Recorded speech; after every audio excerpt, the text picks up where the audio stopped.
গোটা ভারতবর্ষের মুসলিমদের কলিজায় আঘাত করে মুসলমানদের বুকের উপরে তৈরি হয়েছে রাম মন্দির। কথা ঠিক কিনা বলেন? মুসলমানরা এ কথা ভুলে যায়নি, যাবে না, যাবে না। একটা কথা মনে রাখবেন, আমার আল্লাহ ছাড় দেয়, ছেড়ে দেয় না। আপনি জানেন আজকে গোটা ভারতবর্ষের মুসলমানদের বুকের উপরে প্রতিষ্ঠিত হয়েছে বাবরি মসজিদকে ভেঙে রাম মন্দির। কথা ঠিক কিনা? ক্ষমতার বলে, ক্ষমতার জোরে সুপ্রিম কোর্টের রায়, অবশ্যই আমরা সুপ্রিম কোর্টকে মান্যতা দিই, কিন্তু এটা ছিল সুপ্রিম কোর্টের আবেগী রায়। যাদের কাছে কোনো নথিপত্র ছিল না, প্রমাণ ছিল না, শুধু আবেগের সঙ্গে ক্ষমতার বলে, ক্ষমতার বড়াইত্ব দেখিয়ে গোটা ভারতবর্ষের মুসলিমদের কলিজায় আঘাত করে মুসলমানদের বুকের উপরে তৈরি হয়েছে রাম মন্দির। কথা ঠিক কিনা বলেন? মুসলমানরা এ কথা ভুলে যায়নি, যাবে না, যাবে না। একটা কথা মনে রাখবেন, আমার আল্লাহ ছাড় দেয়, ছেড়ে দেয় না। আমার আল্লাহ ছাড় দেয়, ছেড়ে দেয় না। ফেরাউনের মতো শয়তানকে আমার আল্লাহ জব্দ করেছে, নমরুদের মতো শয়তানটাকে আল্লাহ জাহান্নামে পাঠিয়েছে। এ জামানার হামান, এ জামানার ফিরআউন আর এ জামানার নমরুদ, ওদের জন্য শুধু অপেক্ষা, আমার আল্লাহর বিচার একদিন হবেই হবে। কথা ঠিক কিনা বলেন? মুসলমানদের চোখের পানি মিস হবে না।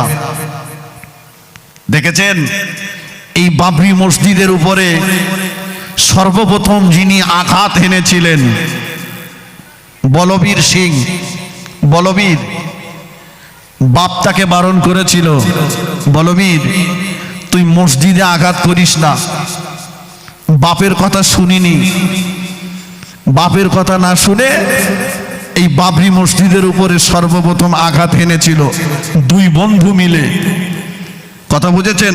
তার আর একটা বন্ধু ছিল, সে ওই বাবরি মসজিদে আঘাত হেনে বাবরি মসজিদে দুটো ইট নিয়ে বাড়ি গিয়েছিল আর বলেছিল আমি প্রতিদিন এই ইটের উপরে পেশাব করব।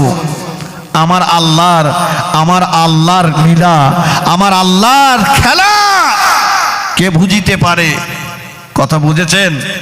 আল্লাহ যাকে মারবে মশা দিয়ে মারবে, আর আল্লাহ যাকে বাঁচাবে মাকড়সার জাল দিয়ে বাঁচাবে। পৃথিবীতে সবচাইতে দুর্বল ঘর হচ্ছে মাকড়সার ঘর। পৃথিবীতে যত ঘর আছে সবচাইতে দুর্বল ঘর হলো মাকড়সার ঘর। সেই মাকড়সার জাল দিয়ে আল্লাহ আমার নবীকে গারে সুরের ভিতরে হেফাজত করলেন। জোরে বলুন, একটু জোরে বলতে পারে না সুবহানাল্লাহ? এই মন খুলে বলো সুবহানাল্লাহ। এই বলবীর সিং আর তার বন্ধু দুজনে ঘুমের ভিতরে দেখতে লাগলো আল্লাহর কুদরত। জি, লম্বা কথা বাবা, তারা ঈমান এনে কলেমা পড়ে মুসলমান হয়ে গেল। একটু জোরে বলুন সুবহানাল্লাহ। ঈমান এনে কলেমা পড়ে মুসলমান হয়েছিল দুজনেই, আর আল্লাহর কাছে দোয়া চেয়েছিল, বলেছিল আল্লাহ আমি মুসলমানদের একটা কলিজায় আঘাত করেছি, আল্লাহ আমি যেন দুনিয়া থেকে চলে যাওয়ার আগে অন্তত 100 মসজিদ আমি দুনিয়াতে তৈরি করে যেতে পারি। 100 মসজিদ যেন তৈরি করে যেতে পারি। দুনিয়ায় নেই, চলে গেছে, কিন্তু যাওয়ার আগে 70টার উপরে 70 থেকে 74টা মসজিদ নিজে হাতে তৈরি করে গেছে। জোরে বলুন সুবহানাল্লাহ। আল্লাহ বললেন আইনামা তাকুনু ইদরিকুমুল মাউতু ওয়ালাউ কুনতুম ফি বুরুজিম মুশাইয়াদা। মরব না বলে, মরণের ভয়ে কেউ যদি সুদৃঢ় অট্টালিকার মধ্যে আবদ্ধ হয়ে যায়, এমন ঘর যে ঘরে পৃথিবীর কোনো শক্তি প্রবেশ করতে পারে না, মরব না বলে কেউ যদি এমন ঘরের ভিতরে আবদ্ধ হয়ে যায়, তবুও মরণ তাকে ছেড়ে দেবে না। কত টাকার মালিক আপনি, কত ক্ষমতা আপনার রয়েছে, কত লোকজন আপনার রয়েছে, কত আল্লাহওয়ালা মানুষ আপনি। চলে যেতে হবে সবাইকে। আজকে রক্তের তেজ ক্ষমতার বলে পরোয়া করছি না কিছু, মরণের কথা কবরের কথা মনে হয় না। পৃথিবীতে বহু ধর্মের মানুষ আছে, কিন্তু সব ধর্মের মানুষেরা একটি কথাতে একমত, মরণ হবে। সবাই বলছে তো নাকি? পৃথিবীতে আকীদাগতভাবে কত দল মতের মানুষ রয়েছে, কিন্তু একটি কথাতে সবাই একমত, মরণ হবে। রাজনৈতিকভাবে কত পার্থক্য আমাদের রয়েছে, কিন্তু সব দলেরই একটি কথা, মরণ হবে। আমরা যারা বসে আছি আমাদেরও চিন্তা সেটাই, যে মরণ হবে, তবে এক্ষুনি হবে না। কি বলেন? বলে মরবো, তবে এক্ষুনি মরবো না। ভুল বললাম নাকি? এই চিন্তা কিন্তু আসে যে এক্ষুনি মরবো না। যদি বলেন কেমন, এখনো কিছু ছেলে তারা স্রোতে গা ভাসিয়ে দিয়ে চলেছে, নামাজ নেই, ধর্মকর্ম শরিয়াত নেই, ওরা ওদের মতো করে চলছে। ওরা বলছে এখনো জওয়ান আছি, বয়স কম আছে, এক্ষুনি মরবো না, বুড়ো সুড়ো হবো তারপর তো। ঠিক কিনা? যার দাড়ি নেই তাকে যদি বলি ভাই দাড়িটা রাখলে হতো, সে বলে দাঁড়াও একটু বয়স হোক। তার মানে এর চিন্তা বয়স না হলে মরবো না। যার হজ ফরজ হয়েছে তাকে যদি হজ করার কথা বলি, সে বলে দাঁড়াও উত্তর মাঠে 5 কাঠা লোবো, ছোট মেয়েটার বিয়ে দেবো, ছেলেটার একটু এক জায়গায় দাঁড় করিয়ে দিয়ে তারপর যাব। তার মানে এর চিন্তা এগুলো যতদিন একতে না পাচ্ছি ততদিন মরবো না।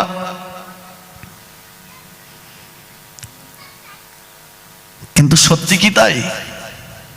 কথা বলেন। আল্লাহ রসুল বলেছেন আন-নাউমু আখুল মাউত, ঘুম হলো মরণের ভাই। কোন মানুষ যখন ঘুমিয়ে যায় তার ভিতর থেকে রুহটা বেরিয়ে যায়। ওই রুহটা আসমান আর জমিনের মাঝখানে ঘুরতে থাকে, ঘুরে ঘুরে এসে যখন মানব দেহের ভিতরে প্রবেশ করে তখনই তার ঘুম ভাঙে। আচ্ছা, যেখানে নবী বলেছেন ঘুম মরণের ভাই, ঘুমিয়ে গেলে রুহু বেরিয়ে যায়, এই রুহু ফিরে আসবে তার কোনো গ্যারান্টি আছে?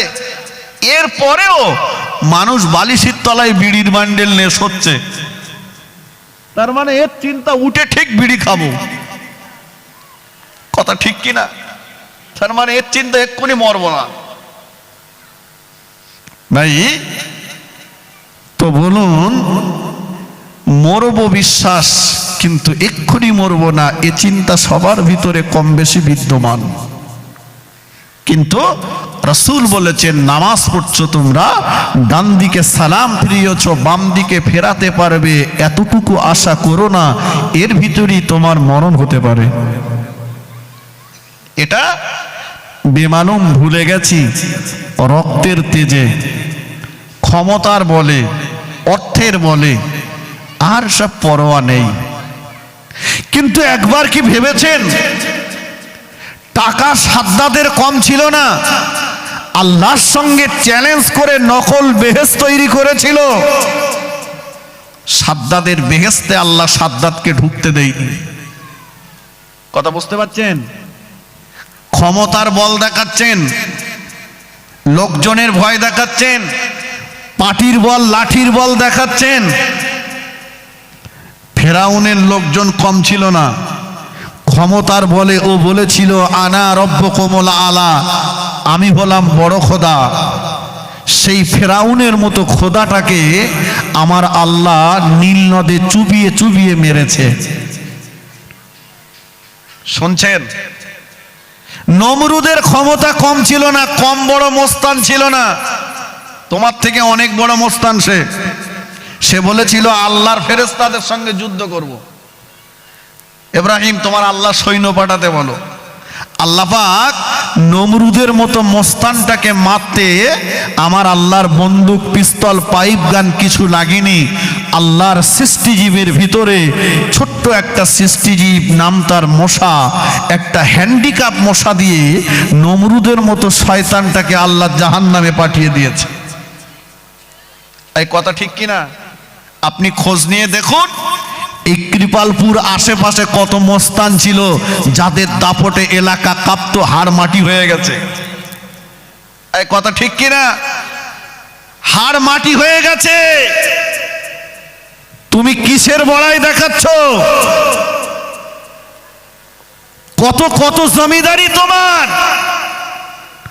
বাংলা, বিহার, উড়িষ্যার নবাব ছিল সিরাজউদ্দৌলা, মুর্শিদাবাদের হাজারদুয়ারি পড়ে আছে, সিরাজউদ্দৌলা আর নাই।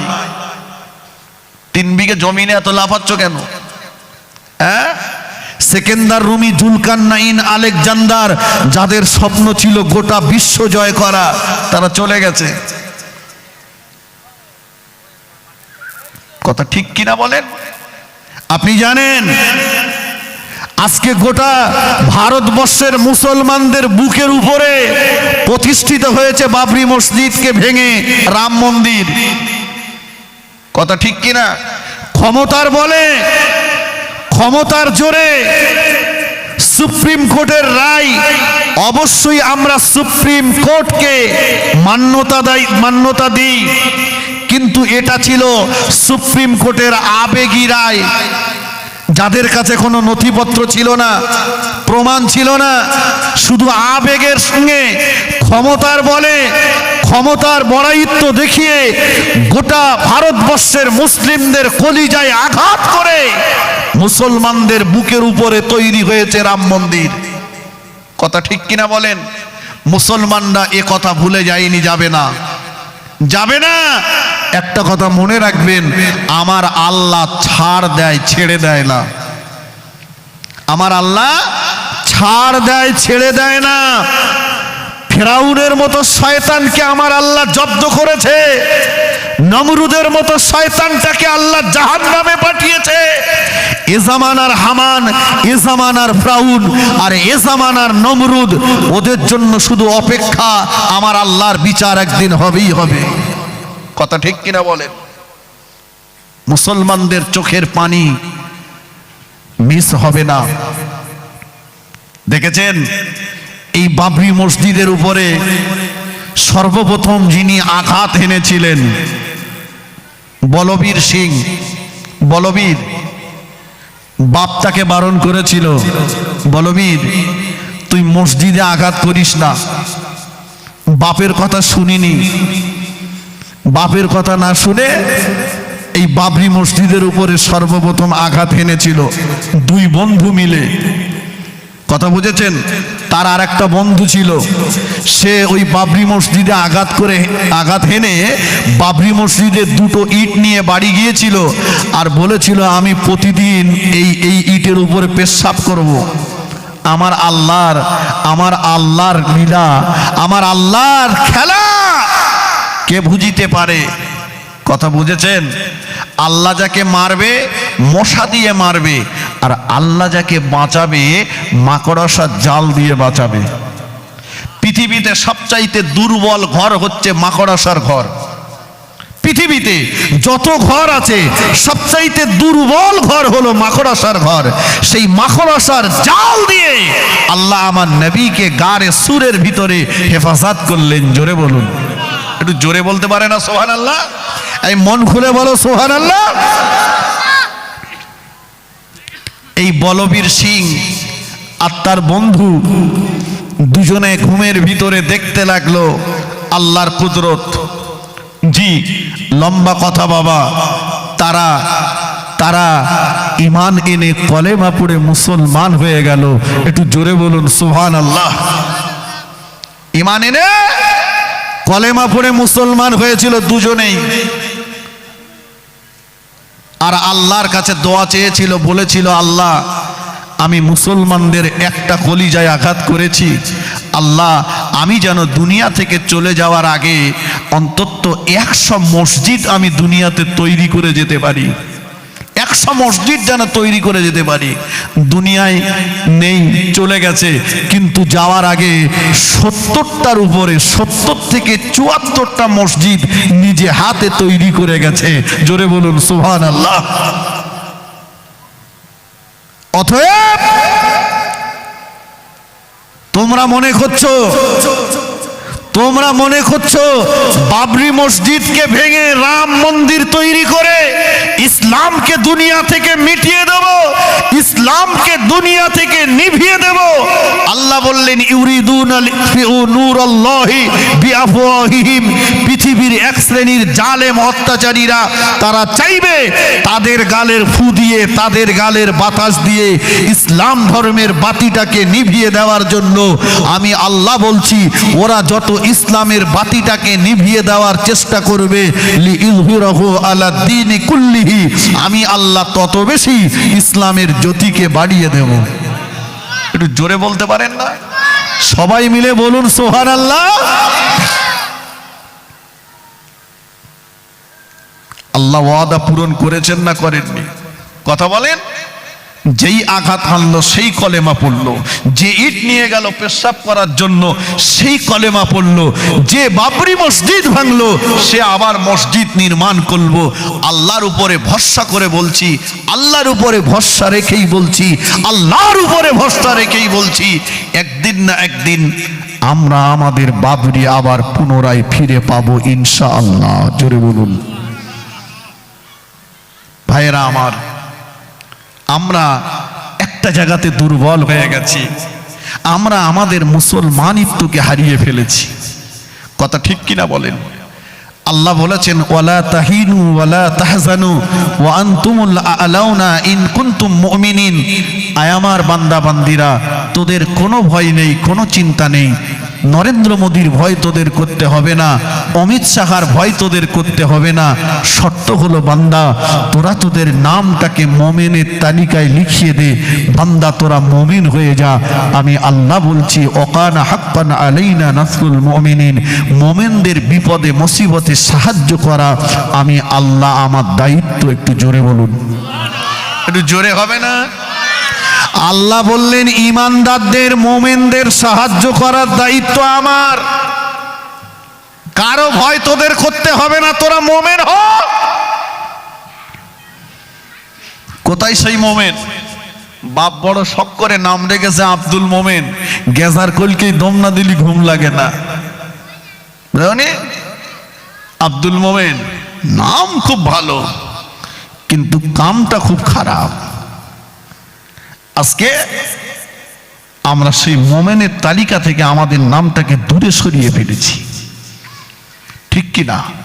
এটা তো সেই ভারতবর্ষ যে ভারতের জমিনে কলেমার ঝান্ডা উত্তোলন করেছিলেন খাজা গরিবে নওয়াজ মাইনুদ্দিন চিশতি আজমিরি রহমাতুল্লাহ আলাইহি। পৃথ্বীরাজের হাজারো চেষ্টা ব্যর্থ হলো, যুগী জয়পালের জাদু ভান্ডার খালি হলো, তাড়িয়ে দিতে পারেনি খাজা বাবাকে। বরঞ্চ খাজা বাবা নিজে হাতে করে 90 লক্ষ বেদিনকে মুসলমান করিয়েছিলেন। জোরে বলেন। খাজা বাবা কাউকে জোর করে ধরে টেনে এনে কলেমা পড়িয়েছেন? খাজা বাবার আদর্শ থেকে মানুষ ঈমান এনে কলেমা পড়ে মুসলমান হয়েছে।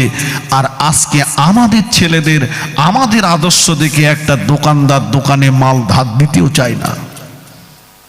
কি আদর্শ! আজকে ভাবতে পারেন যারা যাযাবরের মতো ঘুরছিল, যাদের জীবনটা ছিল যাযাবরের মতো, সেই